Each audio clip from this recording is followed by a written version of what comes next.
شپږمه مسله چې دا د خلافت او د نظام او د معاشره معاملات خلافت دا تعلق ساتي د اجتماعي ژوند سره. نو اجتماعي ژوند کې خلافت ډیر ضروري دی، ځکه کله چې خلک اجتماعي ژوند تیری نو مسائل مخې ته ډیر راځي. کله به جنگ جګړې راځي، کله به د لین دین مسله راځي، کله به بیع او شراء راځي. نو ډیر حالات به مخې ته راځي. نو د ټولو کې به نظام ته ضرورت دی خلافت. کله چې خلافت قائم شي د الله حدود بنافذي په دې احکامو چې څوک عمل کوي هغه ته به هیڅ نه ویل کېږي، هغه به عند الله ماجور یا الله به اجر ورکړي. څوک چې په عمل نه کوي نو د وخت د حکومت نه دا مطالبه ده چې دې سړي ته دې سزا ورکړي شي. مثلا چا غلا وکړه د هغې نه د لاس کټ شي، چا شراب وڅکل نشې شروع کړې نشې تماشې دې له دې کوړې ورکړی شي. چا قتل وکړو دې د هغه په مقابله کې قتل کړی شي. چا چې پردی زنانه سره بدکاري وکړه یا پردی زنانه وتښتوله، که چرته دا سړی دا واده شوی دی دې په کاڼ ویشتلی شي، دا دې رجم کړی شي. که چرته ده واده نه دی کړی او دا عمل تې وشو نو دا دې 100 کوړي ووالی شي، بیا به نظام برابر شي. دې ته ویلی کېږي نظام خلافت. او دا مسئله نه ده را دې صورت کې ډېر عجیبه طریقې سره الله بیانه کړی. خلافت دې ته نه وایي لکه نن سبا خلکو د دې دین ناسې لوه به جوړه کړه، د خپلې مرضۍ نظامونه به جوړ کړي، بیا به وایي دا زمونږ اسلامي جمهوریه ده پاکستان، اسلامي جمهوریه پاکستان.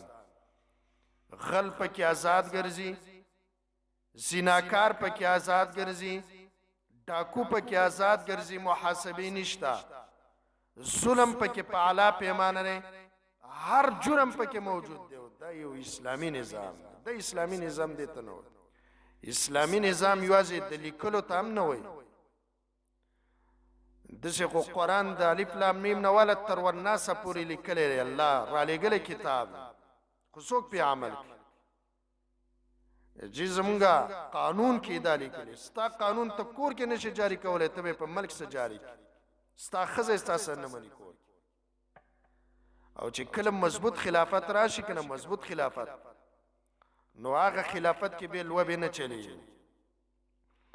نن سبا نظام څه شی دی؟ خلافت خلک څه ته وایي چې صرف زما ملک ته څوک څه نه وایي او زما بچی په خېټه ماړی او زه په خېټه موړ یم، زه نور څه کوم؟ خلک دې میراث. نن سبا نظام خلافتی نظام دی ته وایي خلک چې خپله منمانی کوي. ګوره راشه نظام د مدینې لږ وګوره، رسول الله صلی الله علیه وسلم چې کله خلافتی نظام جوړ کو، یوه زنانه وه غلا یې کړې وه. کله چې زنانه غلا وکړه او غلا پې ثابته شوه او سزا هم پې نافظه شوه، نو د دغه خاندان والا څه کسان راولېږي،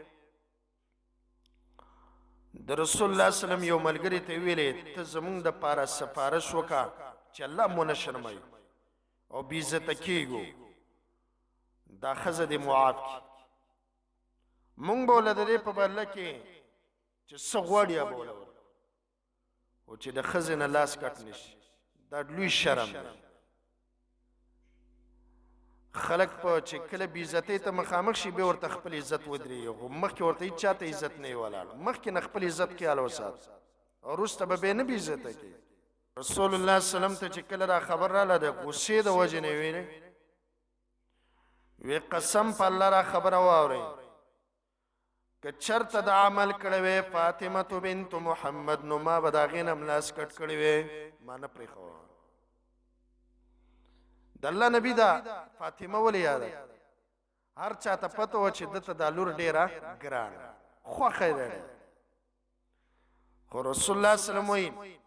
د الله د حکم په جاری کولو کې زه په فاطمه باندې نه خبره دا غینه بم لاس کټ کی دې ته نظام وي دې ته خلافت وي دس یو نظام واغه مدني چې کم نظام او مدني والا التبه چې چا جرم کوون اول به خصوصم کو چې روسته سزا ملاوي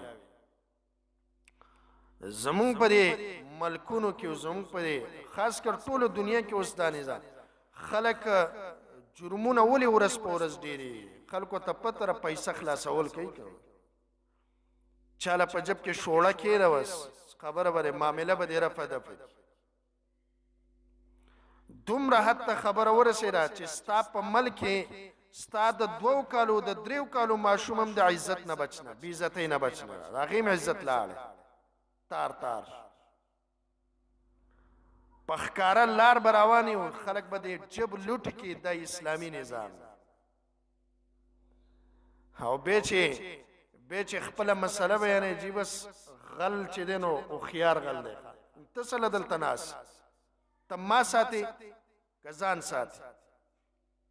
ستا د ملک نه عمر رضی الله تعالی عنہ چې کوم سړی و دغه کړه و که نه هغه د ځای نه لق هم نه دی والی لق بس ساتې ګیر کړی هغه نظام ته وګوره هغه نظام یوازې د دعوو نظام نه دی پکار والله العظیم زمونږ یو خور د وسم په یا به مړی یا به ژوندی الله دې وله مرګ د شهادت ورکړي ځکه مرګ وله ډېر ښه او چې کم سړی م راغلی او کومه پارټي م هغه پې خپل سیاست ښایسته کړی دی خو چې کله ختلی د هغه خور چا تپوس نه دی کړی څوک د هغه خور عافیه صدیقي عافیه صدیقي په شان په زرګو خویندې زموږ تلي د دې نظام نه تلي د اسلامي نظام دته موږ د کوم ځای نه اسلام وایو ها د نوم اسلام شته د دعوی اسلام شته خو د عمل اسلام د عمل اسلام نشته دې صورت کې تا ته وایي صحیح نظام به کله راځي په عمل کې صحیح نظام چې مولي صاحب دې ګناه وکړه مولي صاحب به هم نه پرېږدي دله به هم سزا ورکړي عامر صاحب دې ګناه وکړه عامر صاحب به هم نه پرېږدي هرې عهدې والا دی خو چې ګناه یې کوله د هغه څه به محاسبه کې حساب او کتاب باندې دې ته ویلی کېږي نظام خلافت دې ته ویلی کېږي خلافت او خلافت کې معنی د څه شي د فیصلې ده داسې یو نظام جوړول غواړي چې په هغې کې د قرآن او سنت فیصلې وشي اسې په میزونو باندې قرآن ایښودلو سره هېڅ کار نه کېږي سړی وایي په راشه په میز کښېنه او په قرآن لاس کښېږده او سینې سره یې ولګوه او ښکل راښکلی کوه بیا د خپلې مرضۍ فیصلې کوه کله چې د اختلاف جوړ شي نو په کومه خبره به یې حل کړي قرآن کله درته مسله راله د کوم ځای نه به یې حل کړي قرآن دا شپږ خبرې چا یادې کړي ایمانیات عبادات اخلاق معاشرات معاملات خلافت نظام د 15 خبرې چې را جمع کې د خلافت لاندې رالی ستا ملک به الله امن راولي او که دا خبرې نه جوړې شوې والله العظیم ستا په ملک به قیامت راشي خو امن به رانشي امن چې راولي دا خبرې به نافظې کړي عقیده به ملک برابره کړي د خلکو د اعمالو اصلاح به وکړي د قرآن او سنت موافق به برابر کړي اخلاق او ترغیب به ورکړي د خلکو اخلاق به برابر کړي بل کار به دا وکړي معاشرې نه به ګن لرې کړي ګن معاشره معاملات چې دي دا به قرآن او سنت برابر کړي دا چې دا نن سبا زموږ په دې اډو کې او په دې بازارونو کې را کمې کانې کېږي الله دې مونږ وساتي ټولې حرام څوک یول و به تجارت کوي څوک بله او هر نمونه چې د نو د ګناه نه او د سود نه ډکه ده. او دا یاد وساتئ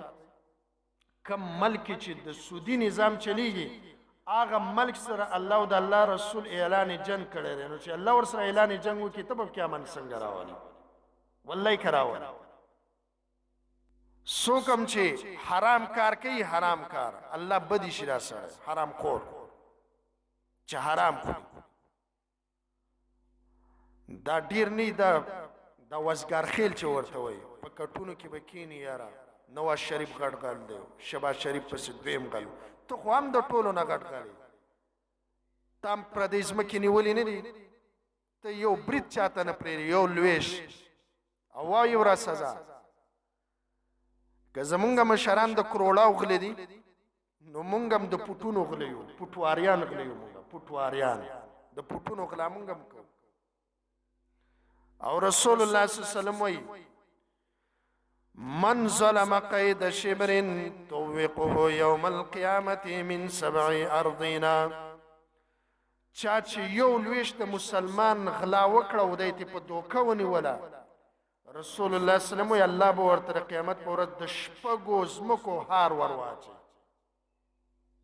د 6 ځمکو هار به ګرځوي طوقه دا به د غاړې هار وګرځي. دا نظام په دې نه برابرېږي چې موږ یو بل پسې خبرې وکړو نظام د کور نه برابر ستا کور کې حرام دي ختم کا د چا دې حرام کړي ورې کا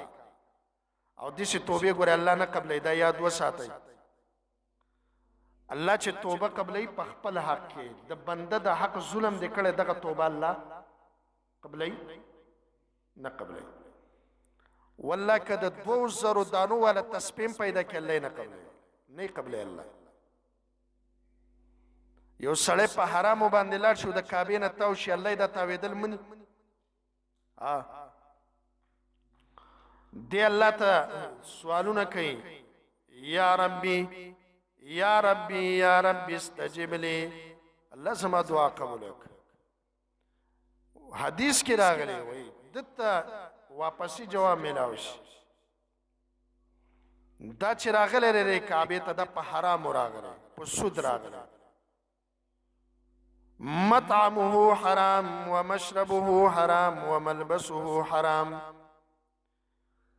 چا ولا په رشوت کې جوړه جامې ورکړو هغه جوړې کړي په هغه کې راغلی د رشوت جامې ماوس او دې تاویږي وای یا الله دعا مې قبول کا فانا يستجاب لذلك رسول الله صلی الله علیه وسلم وای الله دې سو دل د کم زنه دا دعا قبول شي څنګه دا دعا دل قبول شي نظام چې د ملک نه برابر شوی هغه ملک باندې الله رحم هم نک د الله رحم په کم ملک باندې نظام یو اثر نه معلومیږي یو اثر نه وای د الله پس مکه